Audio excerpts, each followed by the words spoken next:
Hi everyone and welcome to another Hatch live stream. I hope you're all having a wonderful day, whether it's night or morning, wherever you are in the world. I noticed in the chat we already have Terry from the Netherlands. So hi Terry, thanks so much for being first in the chat. It's always great to see you.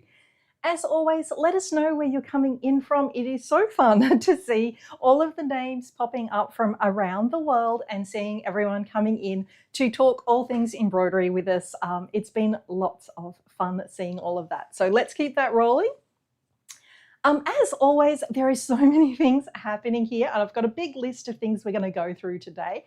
But I wanted to remind you that we are in the last days of StitchFest. So StitchFest, for all of you who've been joining in with us, or if today's your first day joining in, it has been a month-long celebration of all things machine embroidery. So we have had things going out from Hatch, we have had things going out from Wilcom Embroidery Studio, which is kind of like the professional level of all things embroidery. So it's been really, really fun. There is still more to come. There is more webinars to come. So if you wanted to join in all of that, or to maybe catch up on things that you've missed out on, be sure to go to the Hatch website and you can check out all of those events, all of the freebies, everything like that. You can catch all of the lives that we have done or all of the webinars, and you can watch all the replays. So be sure to check out all of that.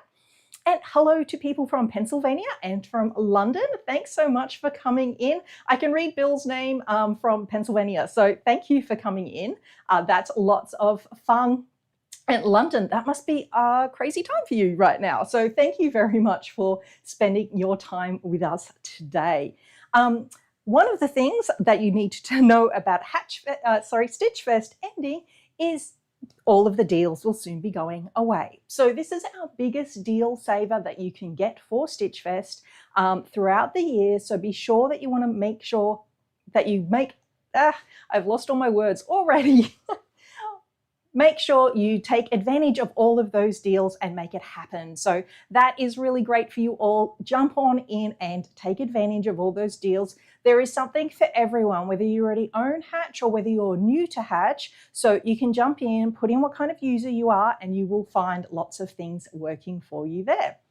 We have some people coming in from LA complaining about the not so much sunshine over there. I understand Sydney has decided yet again to rain. So it was another day of umbrella or not as I was coming in. So I sympathize with your lack of sun in LA. And hello to other parts of Australia. Hi Heather, who is in Rosewood. And we've got people from Whidbey Island in Western Australia. I'm guessing Western Australia, could be other parts of the world. Let us know there which part of the world that one is. Today we are going to be talking about lots of great things, but I wanted to introduce you to something new that is coming to the Hatch Academy. So as many of you know, when you buy Hatch, you actually get access to the Academy, which is jam full packed with classes for all different levels of embroidery. It will take you from I don't know anything, very, very beginner, to I am quite advanced and I would like to know more things, or how to drill in and really dial in my designs. One of the projects we have been working on are some beautiful embroidered cushions. Specifically, these embroidered cushions. So we've got two different designs and they actually use slightly different techniques. Now this is going to be a class coming up in the Academy, so you'll actually be able to find it, but I wanted to put it in after we have done our live stream in case you all had some wonderful questions that I could add into the content. So the golden ginkgo leaves, these ones are done using two different stitch types, but they are also done using multi-hooping with inside Hatch. So we'll actually show that in a little video in a moment of how that was actually sort of set up on the machines so you can see. Whereas our blue ones, our blue chrysanthemums, different stitch type. And instead of using multi-hooping, this time we hooped multiple times, which is different because when we hoop multiple times, we are not trying to specifically line things up. We are just using the same hoop and moving it in different areas to place things in different things. So it's two slightly different ways to use your hooping systems that gives you a slightly different result, but here we have both ended up with beautiful cushions. So I'm just going to hold this one a little bit closer to the camera. Hopefully I'm just making sure that the camera also doesn't blow out. It is so beautiful and looks super embossed. And that was the look that we were going for, because what we had seen in homewares here, we had seen lots of more embossed styles coming through with embroidery. So sometimes with velvet, actually embossing is done using a heat press, and it actually heats and sets a metal guide in, which cuts out the design or melts the design down in. But we're walking past and we're like, hang on, we could do this with embroidery. So that is what we have come up. Yeah, it is a little bit hard to see the blue cushion with the lighting. I will try and see if I can get a better light on it in a little bit so you can see. You'll also see better in the video when we're actually stitching out. So what I might do is I'm going to jump straight into showing you the ginko leaf and how we actually stitched that one out and created that design. So here it is. We've already got it hooped up on our machine, and you can see that we have some pins and we are floating the design. So with velvet, it is very important to not burn or bruise the velvet. So the technical term for making marks into velvet is bruising. And if you bruise velvet, it is very, very difficult to get that bruise out. So we are going to float our design, and then we are doing our stitch work on top. So with lots of experimenting, we found that here we are doing a run stitch on the internal of the ginko leaves. And then on the outside of the ginko leaves, we are doing a stem stitch. As mentioned earlier, the blue chrysanthemums are actually a slightly different stitch typing. With these, what we found, in order to get that real embossed kind of look, you don't want your stitching to be too dense, nor do you want it to be too far apart. And one of the things is to try and get it to be as clean and as smooth looking as possible. And as the machine is stitching out, this is actually, I've only sped the stitch out just a little bit. Even though the designs are quite large and cover a fairly big surface area, they were quite fast to stitch out and get a really great result, which is really good for anyone who is also looking to either make these for presents and need to crack them out in a small amount of time, or if you're looking to do something like this as a home business opportunity, because we never want a design that stitches out too long. And with this, it was small amount of stitching, huge amount of impact. So that's kind of like the best of everything when it comes to stitching for embroidery. Having the denser stitching or the stitching closer together at the base of the ginko here made a very big difference in the way that it looked more embossed, because you need a certain level of open and close to create that true embossed look. And here we're going around the outside with our stem stitch. And the stem stitch is a really great stitch, and you will see inside of Hatch that you have many options of types of run stitch. And there is so many things that we can create with these run stitches. And we've already shown you quite a few of those this year. Our Mother's Day designs, where we did the bunny and also the mother and child, those are all done with back stitches, which again, type of run stitch. So definitely dive in and have a little bit of a look in that section of your Hatch and see what you can create with those stitch types, because there's a whole world of possibility here. So it's quite easy here with our nice lighting to see how well the ginko is actually stitching out. I should have also mentioned we created our cushions by stitching on panels and then stitching them together. And here you can see where we have got multiple ones out. Now I want you to note the little pictures on the side, or the little X's. Those little X's are where we are doing the multi-hooping. So Hatch will actually help you out and put little tiny X's right over on the very edge of your design, on the edge of your hooping, so that you've got designs to hoop up next to them. So we use different colors each time we laid up to make sure that we were within our ballpark range of getting them all to do. And then here you're actually seeing our head digitizer. She's hooping it up, and she's using the guide that comes with your hoops to ensure that she is both straight vertically and horizontally so that our design goes through. Now we did mark the center of our velvet. This turned out to be a very bad idea, and we didn't do it on the second ones. So we're not using a mesh stabilizer on top because water and velvet, not great combinations. And because of the stitch types we're using, we don't actually need a top mesh stabilizer. So if I was using something where I needed to push down a larger amount of pile, yes, I could do that. But here I actually want to keep the pile and I want to avoid wetting the velvet because it does affect the pile of the velvet as we are stitching. So you can also see we've used pins to float out on our hoop. And here we are, we've got our printout at actual size to make sure that we are lining things up exactly where we are. And we've flipped our design so that it goes one up, one down, just to add to the look of the cushion. It also means you don't have a right way up and a right way wrong, a right way and a wrong way when you're putting your cushion on your couch or your bed as well. So one of the reasons we wouldn't use a top mesh stabilizer is sometimes velvets are also made with silks. Silk and water, really not great combination unless you're pre-washing all of your silk due to shrinkage. So if you can get away without using that top mesh stabilizer, if you are using a more luxury fabric like that silk velvet, then you can avoid those issues. And again, because of our stitch choices, that means we can get away without that. The velvet we are using here is a cotton velveteen. So if you're out searching for it, that's what you can look for as well. And here you can actually see those little X's going through to help us with our multi-hooping. So you can actually select all of your design, select multi-hooping as a section with inside of hatch, and it will help you line all of these up as well. And hello from Atlanta. I hope you're having a nice day over there. So once our little X's have gone through so that we can do our lining up, then we go into stitching another design. Whenever we are multi-hooping, this is what you do. You hoop, line up your hoops, stitch out your little X's. If by chance your X's didn't line up, you need to actually re-hoop your design to actually make that happen for you. There's a whole class on that with Inside the Hatch Academy.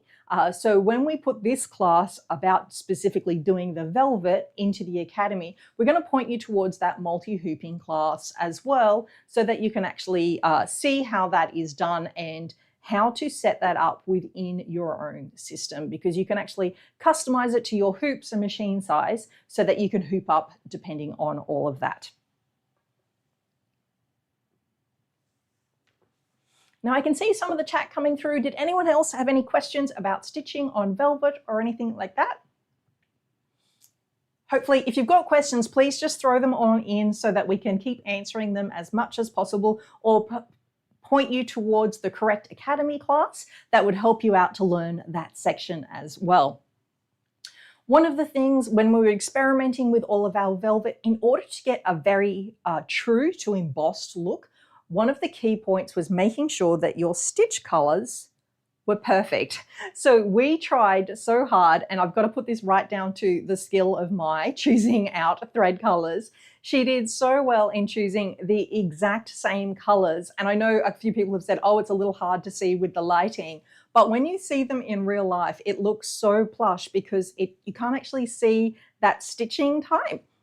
So I'm just going to grab the blue one again, and I'm going to see if I can tilt a light.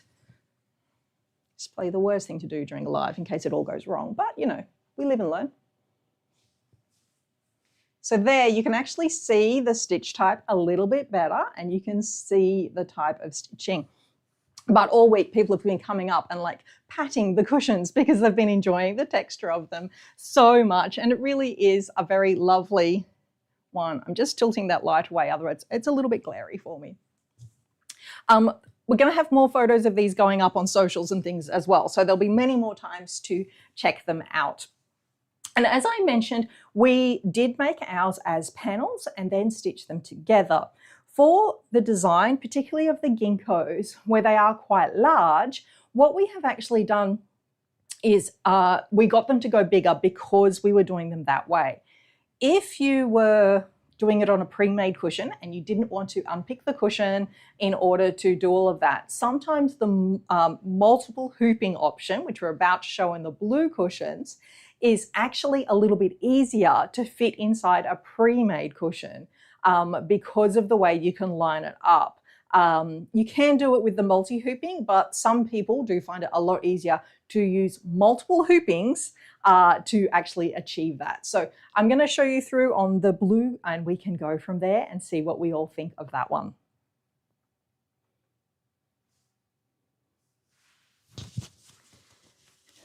So here you'll see we have lots of different pins going everywhere. Those are actually, we pre-planned out where we would like our multiple hoopings to go, and now we are actually stitching out. On this one, so on the golden one, we used a run stitch with a stem stitch. On the blue chrysanthemums, because they're more open and have less density inside, we've gone with a slightly wider run stitch type. We've gone with a back stitch. So the back stitch is the same that we had used for the Mother's Day projects. And also if anyone saw our refashioning, upcycling that we did, that one was also done with the back stitch as well. Those ones we also used, for two of those projects, we used the Burmalina thread, which is the Madeira Burmalina, which is a thicker thread type. So it makes it look extra plush. Because we're on velvet, we're already working with something plush. We didn't need to use that. So we are using a regular Madeira poly thread instead. And these ones, it's again, matching the color is what makes it look so good in real life. Because it is a back stitch, it is quite fast. I think the speed of the video has only been sped up by about 50%. So it's not super long to actually run. So I want to say that the whole thing took 12 minutes to run. So we've just sped it up a little bit so that you don't have to sit through endless stitch outs. When you're hooping up multiple times, what you want to make sure is that when you've marked out where the centers of your hoops are, which you can see with our pins where we've got like an X literally marks the spot for the center of the next hoop. But we're also floating our design, which is what you can see with the other pins. These big quilting style pins with the lovely big heads of them are fantastic for this because you can see them so easily.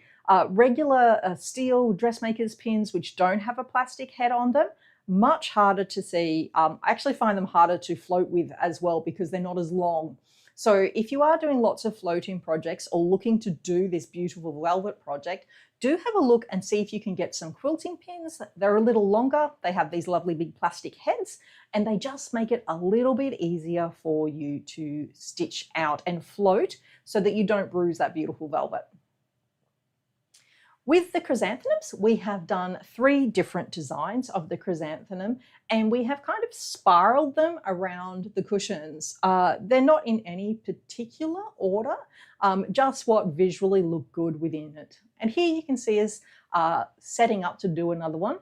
Again, we have printed out our worksheet at actual size so that we can see where to place the design and which way we want to spin it, which flowers look good together, which ones we need to move. So there's lots of different ways that you can actually use this.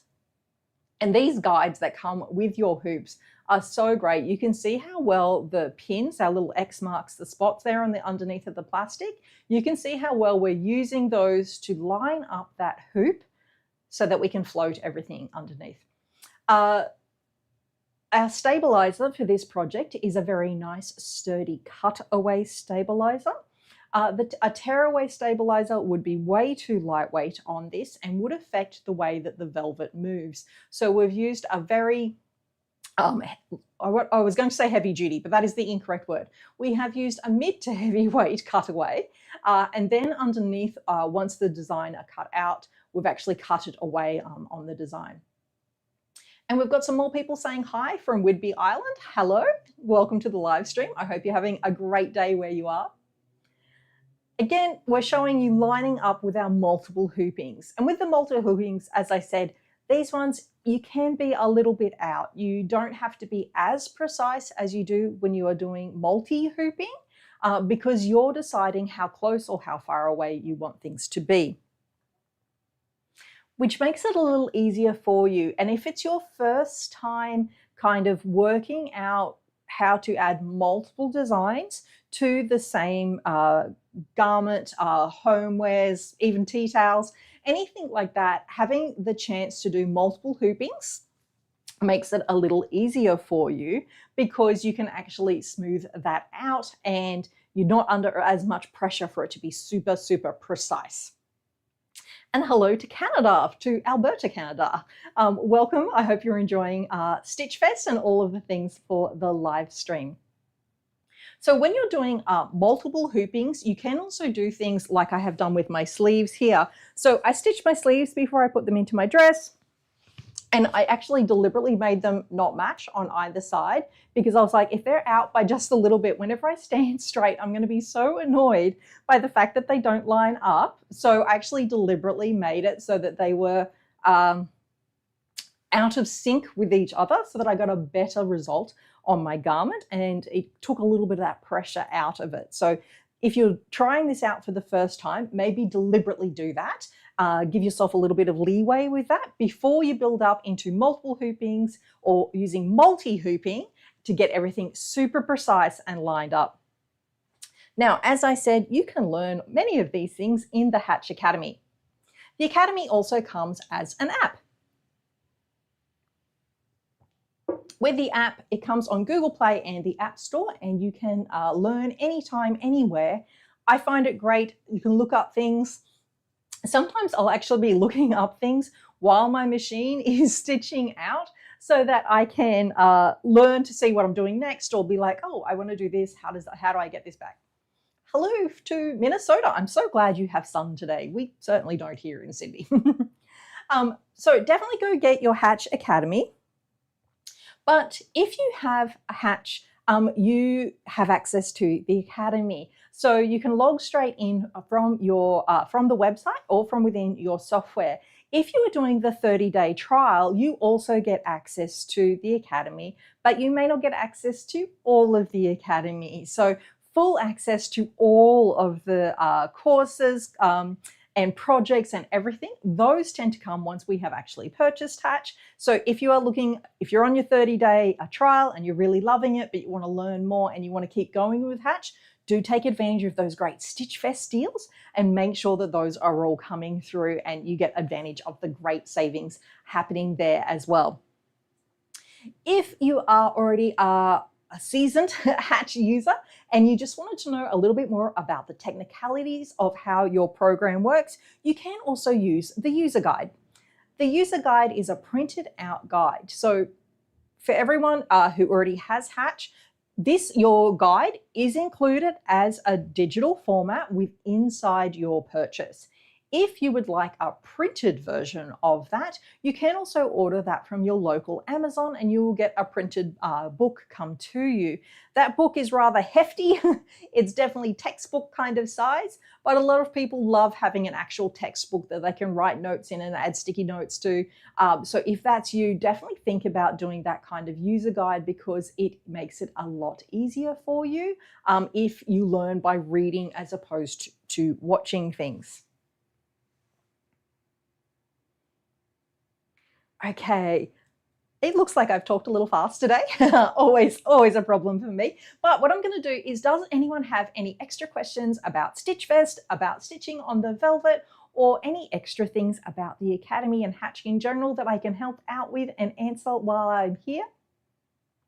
As I said, the velvet cushions are going to come up as a project class within the Academy. I'm trying to get that done as quickly as possible, but I also wanted to do the live stream so that I could include any of the questions that may have come up during the live stream because sometimes people come and ask me things that I'd just forgotten about or I hadn't included. So it's always a great way to get some feedback and find out, but you will see those coming up within the Academy project classes very soon. We'll try and put it out on socials when they are ready. And as always, we have tons more things coming up with Hatch coming through. So we've got StitchFest till the end of the month. Do check out what is coming for not only Hatch, but also Embroidery Studio. They have a very fun applique webinar coming up, which looks so fun. And if you have never dipped your toe into the world of applique, it's such a great way to come and have a look. It will be being demonstrated on Embroidery Studio, so our professional quality things. But what you will find is a lot of the things are very applicable inside Hatch as well. So it might be called something different, or it might be under a different menu, but a lot of that things we can do. So definitely keep an eye out for that applique webinar. It looks really fun. So there's really good stuff coming up about that. And if you missed after our last live stream, there was a wonderful chat that Maria did with Sal Lucchese about the animals which we used to launch Embroidery Studio 2025 with. It was so fun to hear Sal talk about how he broke down the designs. And I loved that he still gets out pencil and paper and actually draws things, because I really feel that that's such a great way to do things and pull them down. So that was really great. Do check that out. It is available on the Wilcom YouTube channel as well. Okay, it looks like we don't have too many more questions today. Thank you all so much for joining us, and we will see you again soon with another live stream.